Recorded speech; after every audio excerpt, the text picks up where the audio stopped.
രാജ്യത്തിന്റെ പരമാധികാരത്തിന് നേരെ വീണ്ടും ഒരു കറുത്ത നിഴൽ വീണിരിക്കുന്നു. ഡൽഹിയിലിരുന്ന് വിപ്ലവം പ്രസംഗിക്കുന്നവരും സ്വന്തം കസേരയും അധികാരവും മാത്രം ലക്ഷ്യമിട്ട് കണ്ണടച്ചുരുളുന്ന രാഷ്ട്രീയ പാർട്ടികളും ഇതെല്ലാം കണ്ടിട്ടും കാണാത്തതുപോലെ നടിക്കുമ്പോൾ ഓരോ ഭാരതീയന്റെയും ചോര തിളച്ചു പൊങ്ങുകയാണ്. പഞ്ചാബിന്റെ മണ്ണിൽ ഒരിക്കൽ ചോരപ്പുഴ ഒഴുക്കി ഈ രാജ്യത്തിന്റെ ഭരണാധികാരിയായിരുന്ന മുൻ പ്രധാനമന്ത്രി ഇന്ദിരാഗാന്ധിയെ തോക്കിൻ മുനയിൽ തീർത്തു കൊന്ന ആ കൊടും ക്രൂരന്മാരുടെ പിൻതലമുറക്കാർ ഇന്ന് ജനാധിപത്യത്തിന്റെ മുഖംമൂടിയണിഞ്ഞ് നമ്മുടെ നിയമസഭകളിലേക്ക് ചവിട്ടിക്കയറാൻ ഇറങ്ങിയിരിക്കുകയാണ്. ഈ ഭൂമിയിൽ ഏതൊരു ദേശസ്നേഹിക്കും സഹിക്കാവുന്നതിലും അപ്പുറമുള്ള വിദ്വേഷത്തിന്റെ കളികളാണ് ഇന്ന് അരങ്ങേറുന്നത്. ഇന്ത്യയുടെ ചരിത്രത്തിൽ ഒരിക്കലും ഉണങ്ങാത്ത മുറിവുകളായി മാറിയ ആ ഭീകരവാദ കാലഘട്ടത്തിന്റെ ബാക്കി പത്രങ്ങൾ വീണ്ടും നമ്മുടെ രാഷ്ട്രീയ മണ്ണിൽ വേരോടാൻ നോക്കുന്നത് എന്ത് വില കൊടുത്തും തടയേണ്ടതുണ്ട്. ഖലിസ്ഥാനി തീവ്രവാദികൾ എക്കാലത്തും നമ്മുടെ രാജ്യത്തിന്റെ പുറംതൊലി മാത്രമല്ല ഉള്ളറകളുമാണ് തിന്നുകൊണ്ടിരുന്നത്. തോക്കുകൊണ്ടും ബോംബുകൾ കൊണ്ടും മാത്രം ഭാരതത്തെ ശിഥിലമാക്കാൻ കഴിയില്ലെന്ന് മനസ്സിലായപ്പോൾ അവർ ജനാധിപത്യത്തിന്റെ മാന്യമായ മുഖംമൂടി അണിഞ്ഞു. തിരഞ്ഞെടുപ്പ് രാഷ്ട്രീയത്തിലൂടെയും വോട്ട് ബാങ്കിലൂടെയും നമ്മുടെ ഭരണവ്യവസ്ഥയുടെ സിരകളിലേക്ക് വിഷം കുത്തിവെക്കാനാണ് അവർ നോക്കുന്നത്. പണ്ട് പഞ്ചാബിൽ തീവ്രവാദത്തിന് വളം വെച്ചു കൊടുത്തതും സ്വന്തം രാഷ്ട്രീയ നേട്ടങ്ങൾക്ക് വേണ്ടി മാത്രം ഖലിസ്ഥാനി ശക്തികളെ വളർത്തി വലുതാക്കിയതും അന്നത്തെ കോൺഗ്രസ് നേതൃത്വത്തിന്റെ കാപട്യം നിറഞ്ഞ രാഷ്ട്രീയമായിരുന്നു. അന്നത്തെ തെറ്റായ നയങ്ങളുടെയും മൃദു സമീപനങ്ങളുടെയും ഫലമാണ് ഇന്ന് ഈ രാജ്യം അനുഭവിക്കുന്നത്. തീവ്രവാദികളെ രാഷ്ട്രീയമായി ഉപയോഗിക്കാമെന്ന കോൺഗ്രസിന്റെ കുടിലതന്ത്രങ്ങൾ പഞ്ചാബിന്റെ മണ്ണിൽ വിനാശം വിതച്ചു. കോൺഗ്രസ് പാർട്ടി സ്വന്തം അധികാരത്തിന് വേണ്ടി രാജ്യത്തിന്റെ അഖണ്ഡതയെ പണയം വെച്ചതിന്റെ ദുരന്ത ചരിത്രമാണിത്. സ്വന്തം കസേര ഉറപ്പിക്കാൻ രാജ്യസുരക്ഷയെ പണയം വെച്ച ആ പഴയ കോൺഗ്രസ് സംസ്കാരത്തിന്റെ ബാക്കിപത്രമാണ് ഇന്നും നമ്മൾ കാണുന്നത്. പഞ്ചാബ് നിയമസഭാ തിരഞ്ഞെടുപ്പിൽ ഖലിസ്ഥാനി വിഘടനവാദ ചിന്താഗതികൾ പരസ്യമായി പേറുന്ന വാരിസ് പഞ്ചാബ് ദേ എന്ന സംഘടനയുടെ ഔദ്യോഗിക സ്ഥാനാർത്ഥിയായി ഇന്ദിരാഗാന്ധി വധക്കേസിലെ പ്രതിയുടെ മകൻ മത്സരിക്കുന്നു. ഈ വാർത്ത കേവലം ഒരു സാധാരണ രാഷ്ട്രീയ നാടകമല്ല, മറിച്ച് ഈ രാജ്യത്തിന്റെ അഖണ്ഡതയ്ക്കും സുരക്ഷയ്ക്കും എതിരെയുള്ള തീവ്രവാദികളുടെ പരസ്യമായ വെല്ലുവിളിയാണ്. അന്നത്തെ കാലത്ത് തോക്കിൻ മുനയിലും ബോംബ് സ്ഫോടനങ്ങളിലും മാത്രം ഒതുങ്ങി നിന്ന ആ ഭീകരവാദ അജണ്ട ഇന്ന് അതിശയിപ്പിക്കുന്ന നിസ്സംഗതയോടെ നമ്മുടെ ജനാധിപത്യ സംവിധാനത്തിന്റെ ഉള്ളിലേക്ക് കയറിപ്പറ്റാൻ ശ്രമിക്കുകയാണ്. ഇത്തരക്കാർക്ക് രാഷ്ട്രീയ ഇടം നൽകുന്നത് നമ്മുടെ രാജ്യത്തിന്റെ പരമാധികാരത്തിന്മേൽ വയ്ക്കുന്ന വലിയൊരു ചൂതാട്ടമാണ്.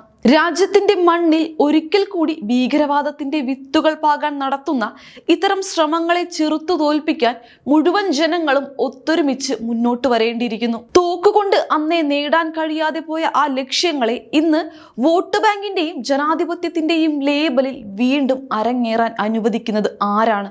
രാജ്യത്തിന്റെ ചരിത്രത്തെയും സുരക്ഷയെയും കച്ചവടം ചെയ്യുന്ന ഈ നെറികെട്ട രാഷ്ട്രീയത്തിനെതിരെ ശക്തമായി ശബ്ദിക്കേണ്ട കോൺഗ്രസും രാഹുൽ ഗാന്ധിയും ഉൾപ്പെടെയുള്ള ദേശീയ നേതൃത്വം പുലർത്തുന്ന മൗനം എന്തിനു വേണ്ടിയാണ്? സ്വന്തം പാർട്ടിയുടെ മുൻ പ്രധാനമന്ത്രിയുടെ ജീവനെടുത്ത ആ ചോരക്കറയുള്ള ചരിത്രം പോലും ഇന്ന് വോട്ട് രാഷ്ട്രീയത്തിന് മുന്നിൽ അന്യമായി മാറിയിരിക്കുന്നു. അധികാരത്തിന് വേണ്ടി സ്വന്തം ചരിത്രത്തെയും രക്തസാക്ഷികളെയും ഒറ്റിക്കൊടുക്കുന്ന ഈ കാപട്യം രാജ്യം തിരിച്ചറിയേണ്ടിയിരിക്കുന്നു. മൗനം കൊണ്ട് ഇവർ അനുകൂലിക്കുന്നത് രാജ്യദ്രോഹികളെ തന്നെയാണ്.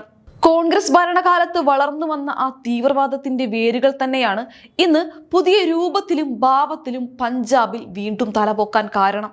സ്വന്തം പാർട്ടിക്കുള്ളിലെ ആ പഴയ പാപങ്ങളെ മൂടിവെക്കാൻ നോക്കുന്ന കോൺഗ്രസ് നേതൃത്വം രാജ്യത്തിന്റെ കണ്ണിൽ പൊടിയിടാനാണ് ശ്രമിക്കുന്നത്. 80കളിലെ ആ ഭീകരവാദത്തിന്റെ ഭീകരമുഖം നമ്മൾ ആരും ഇനിയും മറന്നിട്ടില്ല. സുവർണ ക്ഷേത്രത്തിൽ കയറി രാജ്യത്തിന്റെ അഖണ്ഡതയെ വെല്ലുവിളിച്ച ഭിന്ദ്രൻവാലയുടെ ഭീകരവാദികൾ ഈ മണ്ണിൽ തീർത്ത വിദ്വേഷത്തിന്റെ കനലുകൾ അണഞ്ഞു പോകുന്നതിന് മുൻപ് അവയുടെ അവകാശികൾ വീണ്ടും അതേ വേട്ടയാടൽ രാഷ്ട്രീയവുമായി രംഗത്തിറങ്ങിയിരിക്കുന്നു. രാജ്യത്തിന്റെ അഖണ്ഡതയ്ക്ക് വേണ്ടി സ്വന്തം ജീവൻ നൽകേണ്ടി വന്ന ഒരു മുൻ പ്രധാനമന്ത്രിയോടുള്ള പ്രതികാരത്തിന്റെ ബാക്കിപത്രമാണ് ഇന്ന് പഞ്ചാബിൽ അരങ്ങേറുന്നത്.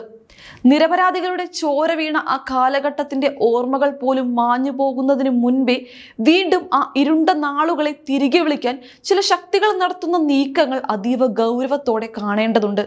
ആ കാലഘട്ടത്തിന്റെ ഭീകരത അനുഭവിച്ചറിഞ്ഞ ഒരു തലമുറ ഇന്നും ജീവിച്ചിരിപ്പുണ്ട് എന്ന കാര്യം ഈ വിഷവിത്തുകൾ മറന്നു പോകരുത്. അന്നത്തെ കോൺഗ്രസ് ഭരണാധികാരികളുടെ രാഷ്ട്രീയ അവിവേകമാണ് പഞ്ചാബിനെ അന്ന് തീച്ചൂളയിലേക്ക് തള്ളിയിട്ടത് എന്ന ചരിത്ര സത്യം ആർക്കും മൂടിവെക്കാനാകില്ല. ജയിലിൽ കിടന്നുകൊണ്ട് ആ തീവ്രവാദ ആശയങ്ങൾ വിതയ്ക്കുന്ന അമൃത്പാൽ സിംഗിന്റെ പിതാവും കൂട്ടരും നടത്തുന്ന ഈ നീക്കങ്ങൾ വ്യക്തമാക്കുന്നത് ഒന്നേയുള്ളൂ: ഈ രാജ്യത്തിന്റെ നിയമവ്യവസ്ഥയെ നോക്കുകുത്തിയാക്കി വിഘടനവാദ ശക്തികൾക്ക് ചുവന്ന പരവതാനി വിരിക്കാൻ ചില രാഷ്ട്രീയ തൽപര കക്ഷികൾ ബോധപൂർവം ഒത്താശ ചെയ്യുന്നുണ്ട്. കാനഡയിലും വിദേശ രാജ്യങ്ങളിലും ഇരുന്ന് ഇന്ത്യ വിരുദ്ധ നീക്കങ്ങൾ ഏകോപിപ്പിക്കുന്ന ഖലിസ്ഥാനി ലോബികൾക്ക് നമ്മുടെ തിരഞ്ഞെടുപ്പ് രംഗത്ത് ചുവടുറപ്പിക്കാൻ അവസരം നൽകുന്നത് രാജ്യത്തോടുള്ള ഏറ്റവും വലിയ വഞ്ചനയല്ലാതെ മറ്റെന്താണ്? ഈ രാജ്യത്തെ ഓരോ കുഞ്ഞും ചോദിക്കുന്നത് ഇതാണ്: ശരിക്കും ആരാണ് തീവ്രവാദികൾ? തീവ്രവാദത്തെ പ്രോത്സാഹിപ്പിക്കുന്നവരോ അതോ തീവ്രവാദികളായിട്ടും അല്ലെന്ന് നടിക്കുന്നവരോ? രാജ്യത്തിന്റെ സുരക്ഷയേക്കാൾ വലുതാണ് തങ്ങൾക്ക് വോട്ടുകൾ എന്ന് ചിന്തിക്കുന്ന രാഷ്ട്രീയ നേതൃത്വങ്ങൾ രാജ്യത്തോട് ചെയ്യുന്ന ഈ പാതകം ചരിത്രം ഒരിക്കലും മാപ്പ് നൽകില്ല. വിദേശ ശക്തികളുടെ കയ്യിലെ പാവകളായി മാറി രാജ്യത്തെ ശിഥിലമാക്കാൻ നോക്കുന്ന ഇത്തരം വിഘടനവാദികൾക്ക് ജനാധിപത്യത്തിന്റെ പേരിൽ മാപ്പ് നൽകാൻ കഴിയില്ല. കർഷക സമരങ്ങളുടെയും മറ്റ് ജനകീയ പ്രക്ഷോഭങ്ങളുടെയും മറവിൽ ഈ രാജ്യവിരുദ്ധ ശക്തികൾ നുഴഞ്ഞു കയറുന്നത് നമ്മൾ നിരന്തരം കാണുന്നതാണ്. എന്നിട്ടും കോൺഗ്രസ് നേതൃത്വം ഇതിനെതിരെ ഒരു വാക്ക് പോലും ഉരിയാടാതെ മൗനം പാലിക്കുന്നത് എന്തിന്റെ ലക്ഷണമാണ്? അധികാരത്തിന് വേണ്ടിയും സീറ്റുകൾക്ക് വേണ്ടിയും എന്ത് തോന്നിവാസവും വെച്ചു പൊറുപ്പിക്കുന്ന കോൺഗ്രസിന്റെ ഈ അവസരവാദ രാഷ്ട്രീയം ഈ രാജ്യത്തെ കൊണ്ടെത്തിക്കുന്നത് വലിയൊരു സർവനാശത്തിലേക്കായിരിക്കും. സ്വന്തം പാർട്ടിയുടെ അടിത്തറ തകർന്നാലും കുഴപ്പമില്ല, തങ്ങൾക്ക് കിട്ടുന്ന വോട്ടുകൾ മാത്രം മതിയെന്ന സങ്കുചിത ചിന്തയാണ് ഇവരെ നയിക്കുന്നത്. രാഷ്ട്രീയം കച്ചവടമാക്കുന്ന ഈ രീതി നമ്മുടെ രാജ്യത്തിന്റെ അഖണ്ഡതയെ തകർത്തെറിയാൻ മാത്രമേ ഉപകരിക്കൂ. കോൺഗ്രസ് കാലത്ത് വിത്തിറക്കിയ ആ തീവ്രവാദ ചിന്താഗതിയാണ് ഇന്ന് രാജ്യത്തിന്റെ വേരുകൾ തോണ്ടുന്നത്.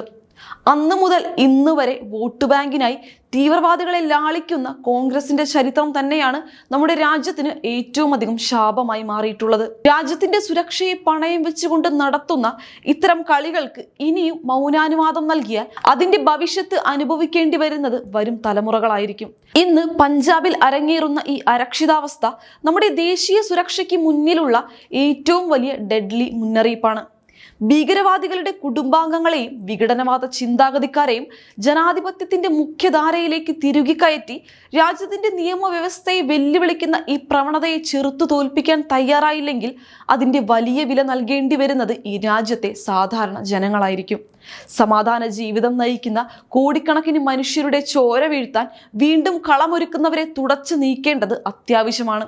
ചരിത്രത്തെ വിസ്മരിച്ച് ഭീകരവാദികൾക്ക് ചൂട്ടുപിടിക്കുന്ന കോൺഗ്രസിന്റെയും രാഹുൽ ഗാന്ധിയുടെയും ഈ മൃദു സമീപനം രാജ്യത്തിന് വരുത്തി വെക്കുന്ന ആപത്ത് ചെറുതല്ല. ഇത്തരം ശക്തികൾക്ക് അനുകൂലമായ സാഹചര്യം ഒരുക്കിക്കൊടുക്കുന്ന ഓരോ രാഷ്ട്രീയ നേതാവും ചരിത്രത്തിന്റെ മുന്നിൽ കുറ്റവാളികളായി തന്നെ വിചാരണ ചെയ്യപ്പെടും. ഭീകരവാദത്തിന്റെ കൈകളിൽ ഈ രാജ്യത്തിന്റെ ഭാവി തീരെഴുതി കൊടുക്കാൻ വെമ്പുന്ന ശക്തികൾക്ക് ജനാധിപത്യത്തിന്റെ പേരിൽ മാപ്പ് നൽകാൻ ഈ മണ്ണ് ഒരിക്കലും തയ്യാറാകില്ല. തോക്കുകൊണ്ട് തകർക്കാൻ നോക്കിയത് ഇന്ന് ജനാധിപത്യത്തിന്റെ വേഷം കെട്ടി വോട്ട് പിടിക്കാൻ വരുമ്പോൾ അതിനെതിരെ ശക്തമായ പ്രതിരോധം തീർക്കാൻ ഓരോ പൗരനും തയ്യാറാകണം. ഇന്ത്യയുടെ മണ്ണിൽ ഒരു ഖലിസ്ഥാനും നടപ്പില്ലെന്നും ഈ രാജ്യത്തിന്റെ പരമാധികാരത്തെ തൊടാൻ വരുന്ന ഒരു തീവ്രവാദിയുടെയും നിഴൽ പോലും ഈ മണ്ണിൽ വീഴാൻ അനുവദിക്കില്ലെന്നുമുള്ള ശക്തമായ മുന്നറിയിപ്പാണ് ഈ ഘട്ടത്തിൽ നൽകേണ്ടത്. രാജ്യത്തിന്റെ ചോര ഊറ്റിക്കുടിച്ചവരുടെ പിന്മുറക്കാരെ രാഷ്ട്രീയത്തിൽ ഇറക്കി കളിക്കാമെന്ന് കരുതുന്ന ദേശവിരുദ്ധ ശക്തികളുടെ കൊമ്പൊടിക്കാൻ സമയമായി കഴിഞ്ഞു. ഈ രാജ്യത്തിന്റെ മണ്ണിൽ വിഭജനത്തിന്റെ വിഷം വിതയ്ക്കാൻ നോക്കുന്ന ഒരുത്തനെയും വെറുതെ വിടില്ല. ഭീകരവാദികളെയും അവരുടെ വക്താക്കളെയും രാഷ്ട്രീയമായി തുടച്ചു നീക്കിക്കൊണ്ട് മാത്രമേ നമുക്ക് നമ്മുടെ മാതൃരാജ്യത്തെ സംരക്ഷിക്കാൻ സാധിക്കൂ. അതാണ് വരും തലമുറകൾക്കായി നമുക്ക് ചെയ്തു നൽകാൻ കഴിയുന്ന ഏറ്റവും വലിയ കാര്യം. ഭാരതത്തിന്റെ മണ്ണിൽ ദേശവിരുദ്ധ ശക്തികൾക്ക് ഒരിക്കലും സ്ഥാനമുണ്ടാകില്ല എന്നതിന്റെ പ്രഖ്യാപനമാകണം നമ്മുടെ ഓരോ പ്രതികരണവും. അപ്പോൾ ഈ വിഷയത്തിൽ നിങ്ങളുടെ പ്രതികരണം കമന്റ് ചെയ്യുക. മറ്റൊരു സമകാലിക വിഷയവുമായി നമുക്ക് വീണ്ടും കാണാം. നന്ദി.